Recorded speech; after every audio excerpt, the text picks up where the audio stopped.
Jozefmaria Escrivá is known as the saint of ordinary life. It was Escrivá who founded Opus Dei, meaning the work of God, on the principle that people can find God right in the middle of their everyday lives. Yo no he fundado el Opus Dei. El Opus Dei lo ha hecho, es cosa del Señor. Yo no he sido más que estorbo. ¿Está claro? Jozefmaria had a powerful vision that deep spirituality could infuse every aspect of people's lives, and they could love and serve God in their everyday work, with their families and in their friendships. Tú y yo debemos ser rebeldes de los otros, de los que dan soluciones. Soluciones de justicia y soluciones de caridad. Soluciones de cristiano. He was a priest who spent his life teaching ordinary people that living for God is not just for priests and nuns. Sed santos como es santo mi Padre Celestial. Y eso no lo dice solo a los que llevamos estas cosas, ¿eh? Dice a todos, a todos. People of every nation, race, and social condition could live the Christian calling in a new way by striving to be holy in the ordinary circumstances of their lives. A los casados, a los casadas, a los solteros, a los obreros, a los intelectuales, a los campesinos, a todos.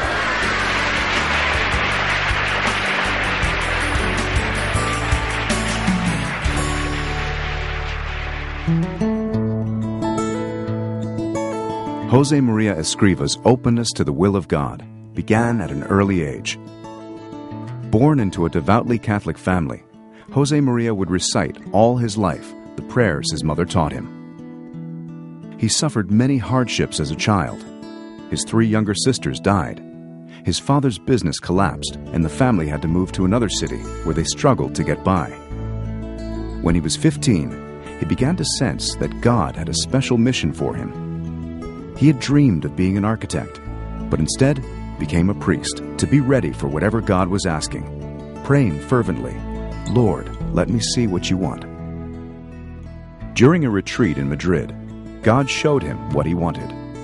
It was Opus Dei, a part of the Catholic Church that spreads the remarkable message that a person can find holiness in ordinary life. Father Jozefmaria would dedicate his whole life to developing Opus Dei. Whenever he was asked about what happened that day, he would simply respond, "I saw Opus Dei."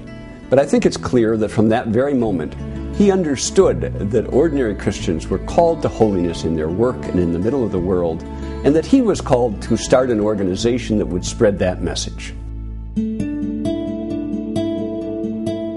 The circumstances could not have been more challenging. Escrivá was a poor, unknown priest, no financial resources, helpers or patrons.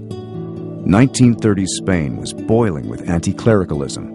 Priests were under attack. Churches and convents were burned. Nevertheless, relying on the power of prayer, he set out on a search for people who could understand his message and dedicate their lives to spreading it. Surrounded by political turmoil, which was often violent, Escrivá refused to take sides and taught his followers to understand pluralism and to love and respect freedom. Growth was slow. After 8 years, less than 20 people had joined Opus Dei. Then, war broke out.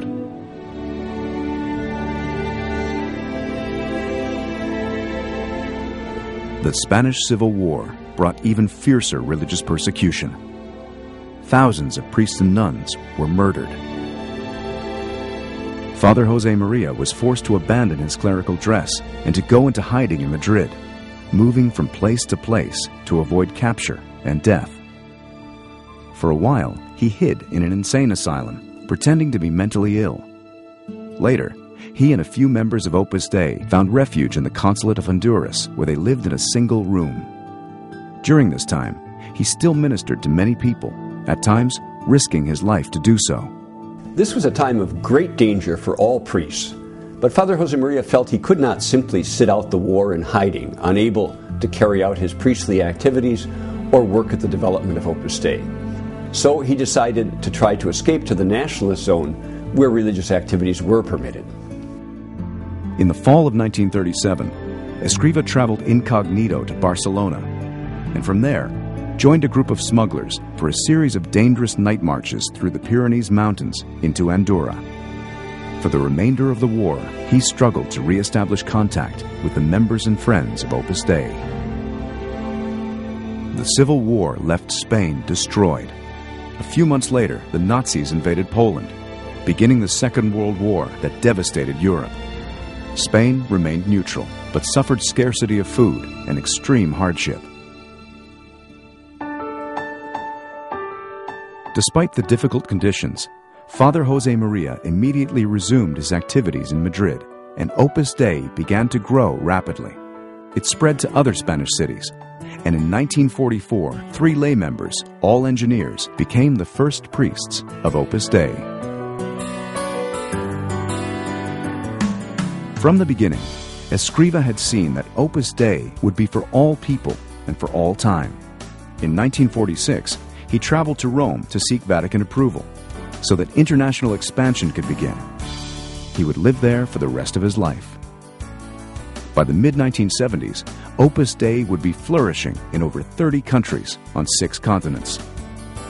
Father Josemaria wanted to personally teach members from all the new countries, so he oversaw the building of a large complex in Rome where young members could gather and study Christian doctrine and then return to their countries to spread it, along with the message of Opus Dei. He really threw himself into this battle of formation, as he called it. He spent hours and hours talking with his sons and daughters, and the optimism and confidence with which he did it was truly inspiring. Beginning in 1970, Father Josemaria made long catechetical trips where he would meet with large groups of Opus Dei members and their friends to strengthen them in their Christian faith. Es la santificación del trabajo, es decir, a cada cristiano, cualquiera que sea su oficio, que allí donde está puede y debe ser un buen hijo de Dios.